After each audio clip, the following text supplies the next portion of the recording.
नमो नमः। संस्कृतकक्षायां भवतां भवतीनाञ्च पुनरेकदा स्वागतम्। अहमस्मि अशोककुमारः। अद्य वयं शेमुषि द्वितीयभागः इति पुस्तकस्य 11 पाठं पठिष्यामः। अस्य पाठस्य शीर्षकम् अस्ति प्राणेभ्योऽपि प्रिय सुहृद। प्रिय छात्रों, संस्कृत की इस कक्षा में मैं अशोक कुमार एक बार फिर से आप सभी का स्वागत करता हूं। आज हम शेमुषि द्वितीय भाग इस पुस्तक के 11वें पाठ को पढ़ेंगे। पाठ का शीर्षक है प्राणेभ्योऽपि प्रिय सुहृद। इसका अर्थ है छात्रों, मित्र प्राणों से भी प्रिय होता है। प्रस्तुतोऽयं नाट्यांशः महाकवि विशाखदत्तस्य कृतिः मुद्राराक्षसम् इति नाटकस्य प्रथम अंकात् उद्धृतोऽस्ति। नाटकस्य अस्मिन् भागे चन्दनदासः स्वसुहृदर्थं प्राणोत्सर्गं कर्तुमपि प्रयतते। अत्र कथानके नन्दवंशस्य विनाशानन्तरं तस्य हितैषिणां बन्धनक्रमे चाणक्येन चन्दनदासः सम्प्राप्तः। बद्धोऽपि चन्दनदासः अमात्यादीनां विषये न किमपि रहस्यं प्रोक्तवान्। वार्तालापप्रसङ्गे राजदण्डभीतिः समुत्पादने अपि स गोप्यरहस्यम् अनुद्घाट्य राजदण्डं स्वीकृत्य सुहृदि निष्ठां प्रबोधयति। प्रस्तुत नाट्यांश महाकवि विशाखादत्त द्वारा रचित मुद्रा राक्षस नामक नाटक के प्रथम अंक से उद्धृत किया गया है। नंदवंश का विनाश करने के बाद उसके हितैषियों को खोज कर पकड़वाने के क्रम में चाणक्य अमात्य राक्षस एवं उसके परिवार के लोगों की जानकारी प्राप्त करने के लिए जोहरी चंदनदास से वार्तालाप करता है, किंतु चाणक्य को अमात्य राक्षस के विषय में कोई सुराग नहीं देता हुआ चंदनदास अपनी मित्रता पर दृढ़ रहता है। उसके मैत्री भाव से प्रसन्न होता हुआ भी चाणक्य जब उसे राजदंड का भय दिखाता है, तब चंदनदास राजदंड भोगने के लिए भी सहर्ष प्रस्तुत हो जाता है। इस प्रकार अपने सुहृद के लिए प्राणों का भी उत्सर्ग करने के लिए तत्पर चंदनदास अपने सुहृद निष्ठा का एक ज्वलंत उदाहरण प्रस्तुत करता है। छात्राः, अधुना वयम् अस्य पाठस्य वाचनं कुर्मः। चाणक्यः: वत्स, मणिकारश्रेष्ठिनं चन्दनदासम् इदानीं द्रष्टुम् इच्छामि। शिष्यः: तथेति। निष्क्रम्य चन्दनदासेन सह प्रविश्य इतः श्रेष्ठिन् उभौ परिक्रामतः। शिष्यः उपसृत्य: उपाध्याय, अयं श्रेष्ठी चन्दनदासः। चन्दनदासः वदति: जयत्वार्यः। चाणक्य: श्रेष्ठिन्, स्वागतं ते। अपि प्रचीयन्ते संव्यवहाराणां वृद्धिलाभाः। चन्दनदासः: आत्मगतम्। अत्यादरः शङ्कनीयः। प्रकाशम् अथ किम्? आर्यस्य प्रसादेन अखण्डिता मे वणिज्या। चाणक्य: भो श्रेष्ठिन्, प्रीताभ्यः प्रकृतिभ्यः प्रतिप्रियम् इच्छन्ति राजानः। चन्दनदासः: आज्ञापयतु आर्यः, किं कियच्च अस्मज्जनादिश्यते इति। चाणक्य: भो श्रेष्ठिन्, चन्द्रगुप्त राज्यमिदं न नन्दराज्यम्। नन्दस्यैव अर्थसम्बन्धः प्रीतिम् उत्पादयति। चन्द्रगुप्तस्तु भवताम् अपरिक्लेश एव। चन्दनदासः सहर्षम्: आर्य, अनुगृहीतोऽस्मि। छात्राः, अधुना अस्य हिंदी अर्थं पश्यामः। चाणक्य अपने शिष्य से: वत्स, मैं रत्नों के व्यापारी अर्थात जोहरी सेठ चंदनदास से मिलना चाहता हूँ। शिष्य: जी गुरुवर। निकलकर चंदनदास के साथ प्रवेश करके, इधर आइए सेठ, इधर। दोनों घूमते हुए पहुंचते हैं। शिष्य पास पहुंचकर आर्यवर, यह रहा सेठ चंदनदास। चंदनदास, आर्य की जय हो। चाणक्य, सेठ तुम्हारा स्वागत है। तुम्हारे व्यापार तो वृद्धि लाभ को प्राप्त कर रहे हैं ना, अर्थात तुम्हारा व्यापार तो बढ़ रहा है ना। चंदनदास, मन ही मन, अत्यधिक आदर सम्मान पर भी संदेह करना चाहिए। सुनाकर, और क्या, आर्य की कृपा से मेरा व्यापार निर्बाध चल रहा है। चाणक्य, सेठ प्रसन्न अर्थात सुखी प्रजाजनों से राजाओं की भी उपकार के बदले में कुछ अपेक्षाएं होती है, अर्थात राजा भी प्रजाजनों से उनके लिए किए गए उपकारों के बदले में कुछ चाहते हैं। चंदनदास, आदेश करे आर्य, हमसे क्या और कितना चाहिए। चाणक्य, अरे सेठ, यह चंद्रगुप्त का राज्य है, न कि नंद का राज्य। धन का आदान प्रदान नंद को ही प्रसन्न करता है, अर्थात नंद को ही धन प्रदान किया जाए तो वह प्रसन्न होते हैं। चंद्रगुप्त तो आप लोगों को केवल सुख और सुविधा में देखना चाहते हैं। भाव यह है कि चंद्रगुप्त तो अपने प्रजाजनों के कष्टों का नाश होता हुआ देख करके ही प्रसन्न हो जाते हैं। चंदनदास, प्रसन्नता पूर्वक, आर्य आपकी बड़ी कृपा है मुझ पर। छात्राः अधुना अत्र पाठे आगतानां केषाञ्चित् पदानां शब्दार्थान् पश्यामः। मणिकार श्रेष्ठिनम्, मणिं करोति इति मणिकारः, सह च असौ श्रेष्ठिः तम्, अर्थात रत्नकार वणिजम, मणियों का व्यापारी या रत्नों का व्यापारी। इसको बच्चों हिंदी में जौहरी भी कहते हैं। द्रष्टुम, दृश्य धातु तुमुन प्रत्ययः, अर्थः अस्ति अवलोकितुम इक्षितुम वा, अर्थात देखना। तथेति, तथा धन इति, ठीक है। निष्क्रम्य, बहिर्गत्वा, वहां से निकल करके। उपसृत्य, अत्र उप उपसर्गः अस्ति, श्री धातु ल्यप प्रत्ययः, समीपम गत्वा, अर्थात पास जाकर के। जयत्वार्यः, जयतु धन आर्य, आर्य की जय हो। प्रचीयन्ते, वृद्धिम प्राप्नुवन्ति, अर्थात बढ़ रहे हैं। संव्यवहाराणाम, व्यापाराणाम, अर्थात व्यापारों का। वृद्धि लाभाः, वृद्धि जन्य लाभाः, व्यापार से बढ़ने वाले लाभ। शंकनीयः, संदेहास्पदम, शंका करने योग्य। आत्मगतम, अवगतम अथवा स्वमनसी, अपने मन में। अखंडिताः, न खंडिता, न्याय तत्पुरुष समासः अस्ति अत्र छात्राः। निर्बाधा, वाणिज्य, वणिजः कर्म इति वाणिज्य, वाणिज्यम, हिंदी अर्थ व्यापार। प्रीताभ्यः, प्रसन्नाभ्यः, अर्थात प्रसन्न। प्रकृतिभ्यः, प्रजाभ्यः, प्रजा के लिए। प्रतिप्रियम, प्रत्युपकारम, उपकार के बदले किया गया उपकार। आज्ञापयतु, आदिशतु, आदेश दीजिए। इष्यते, काम्यते, चाहिए। अर्थ संबंधः, अर्थस्य संबंधः, अत्रापि षष्ठी तत्पुरुष समासः अस्ति, धन का संबंध। उत्पादयति, उत्पन्नम करोति, उत्पन्न करता है। अपरिक्लेशः, दुःखाभावः, दुख का अभाव। सहर्षम, हर्षेण सहितम, प्रसन्नता पूर्वक। अनुग्रहीत, अनुकंपित। अधुना अग्रे पठामः।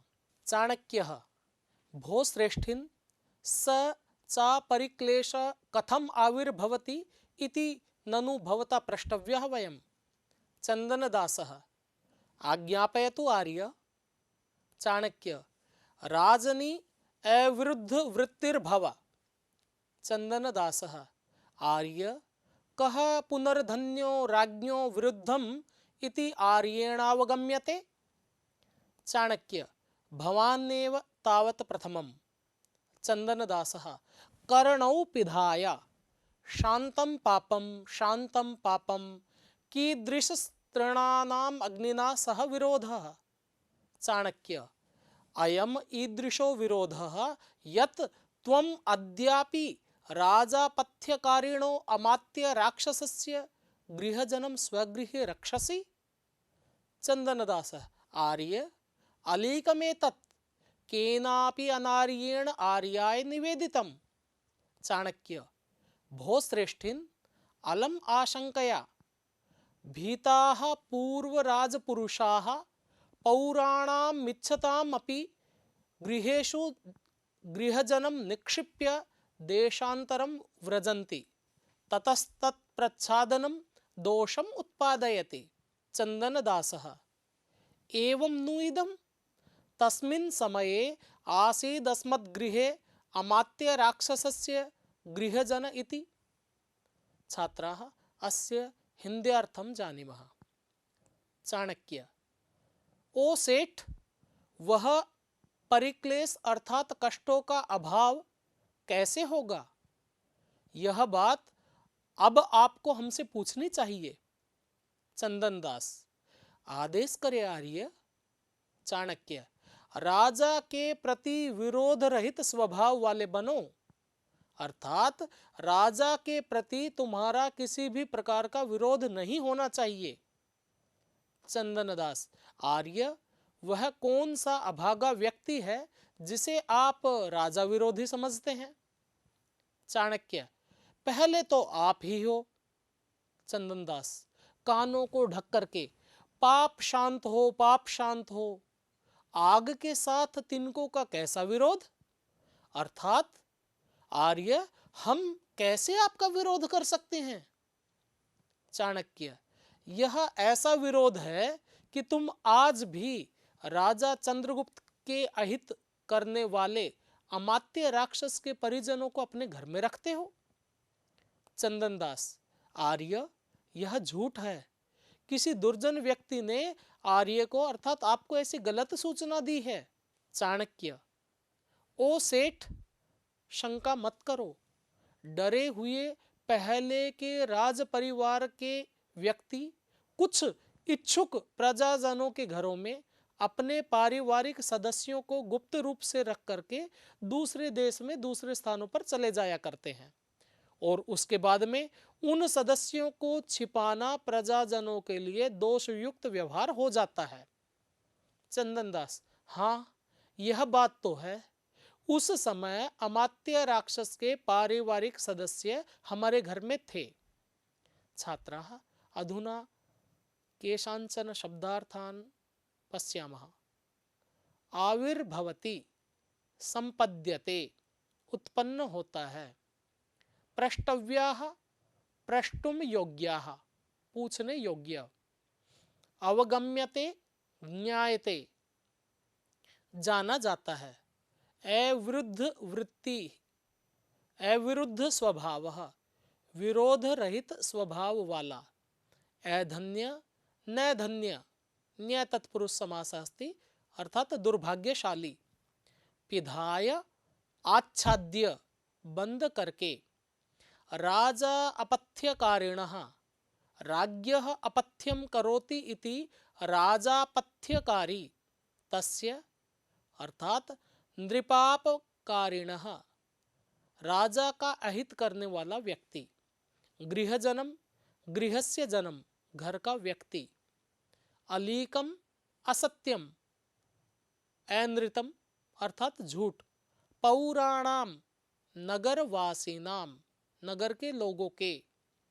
निक्षिप्य स्थापयित्वा रख करके। देशांतरम अपरम देशम दूसरे देश को दूसरे स्थान को। व्रजंती गच्छन्ति जाते हैं। प्रच्छादनम गोपनम छिपाना, अस्मद्गृहे अस्मत् धन गृहे मम गृहे षष्ठी तत्पुरुष समासः। अमात्यः मंत्री। छात्राः अद्य वयम् अस्मिन् पाठे पठितवन्तः यत् नन्दवंशस्य विनाशस्य पश्चात् चाणक्यः अमात्यराक्षसं तस्य हितैषी बन्धून् च गृहीतुम् इच्छति।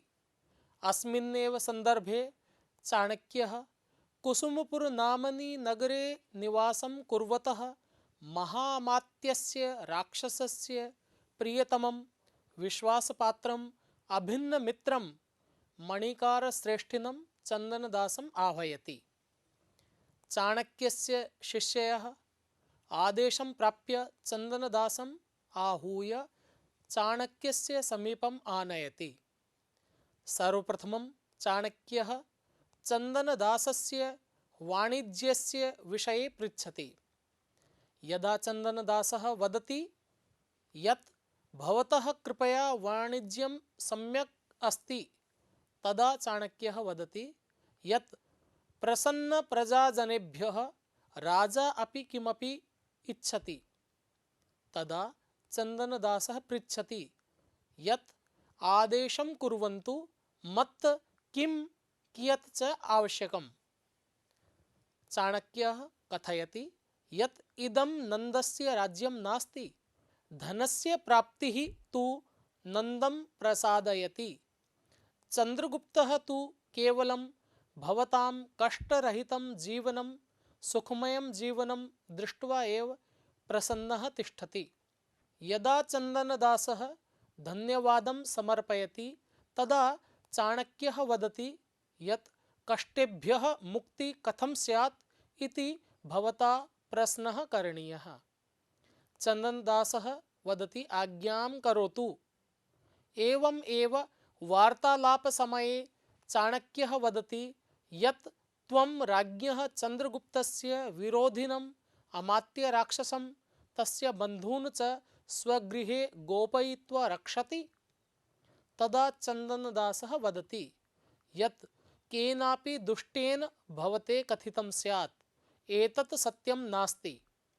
तदा अमात्यराक्षसस्य तस्य बन्धुजनानां विषये ज्ञातुं चाणक्यः वदति यत् एवं भवति कदाचित् भीताः पूर्वराजपुरुषाः स्वस्य परिजनान् नगरे कस्यचित् गृहे गोपयित्वा देशान्तरं गच्छन्ति। तत् दोषाय नास्ति, परन्तु अधुना तेषां विषये अस्मान् न सूचयति, तत् दोषाय भवति। तदा चन्दनदासः कथयति यत् आम्, तस्मिन् समये अमात्यराक्षसस्य गृहजनाः मम गृहे आसन्। छात्रों, आज इस पाठ में हमने पढ़ा कि नंद वंश के विनाश के बाद चाणक्य अमात्य राक्षस और उसके हितैषी बंधुओं को पकड़ना चाहता है, और इसी संदर्भ में वे कुसुमपुर नामक नगर में रहने वाले अमात्य राक्षस के प्रिय मित्र और विश्वास पात्र जौहरी चंदनदास को बुलाता है। आदेश पाकर चाणक्य का शिष्य चंदनदास को लेकर के आता है। सबसे पहले चाणक्य चंदनदास के व्यापार आदि के बारे में पूछते हैं। जब चंदनदास कहता है कि आपकी कृपा से व्यापार बहुत अच्छा चल रहा है, तब चाणक्य कहता है कि यदि प्रजा खुश हो तो राजा को भी बदले में कुछ चाहिए होता है। चंदनदास कहता है कि आप आदेश कीजिए, क्या और कितना चाहिए। तब चाणक्य कहते हैं कि ये नंद का राज्य नहीं है जो धन प्राप्त करके धन के व्यवहार से वो खुश हो जाए। महाराज चंद्रगुप्त तो केवल आप लोगों का कष्ट रहित जीवन अर्थात सुखी जीवन ही चाहते हैं और उसी को देख करके खुश रहते हैं। उसके बाद में चंदनदास उसका धन्यवाद अर्पित करता है। तब चाणक्य कहते हैं कि ये तो पूछो कि कष्टों से मुक्ति मिलेगी कैसे। चंदनदास कहता है कि आप आदेश कीजिए। बच्चों, इसी तरह से बातचीत के द्वारा चाणक्य कहता है कि तुमने महाराज चंद्रगुप्त के विरोधी अमात्य राक्षस और उसके परिवारजनों को अपने घर में छुपा कर रखा है। प्रारंभ में तो चंदन दास कहता है कि किसी दुष्ट ने आपको मेरे बारे में गलत सूचना दी है, यह सत्य नहीं है, पर फिर भी चाणक्य उसको कहते हैं कि सेठ, ऐसा बहुत बार होता है। पहले के जो राजपुरुष होते हैं या राज परिवार से संबंधित लोग होते हैं, वे डर के कारण से नगर में ही किसी व्यक्ति के घर में अपने परिजनों को छुपाकर दूसरे स्थानों पर चले जाते हैं। उन्होंने तुम्हारे घर में भी छुपाया है तो इसमें कोई बुराई नहीं है, उसमें तुम कर भी क्या सकते थे, परंतु अब उनके बारे में न बताकर तुम गलती कर रहे हो। तब शेठ चंदनदास कहता है कि हाँ, उस समय अमात्य राक्षस के परिवार के लोग मेरे घर में थे। छात्राः अधुना एषः भागः अत्रैव समाप्तः। अग्रिमे भागे वयं ज्ञास्यामः यत् अग्रे किं भवति इति। अद्य एतावदेव, पुनः मेलिष्यामः। भवेत् तावत् कुशल मंगलम। धन्यवादः।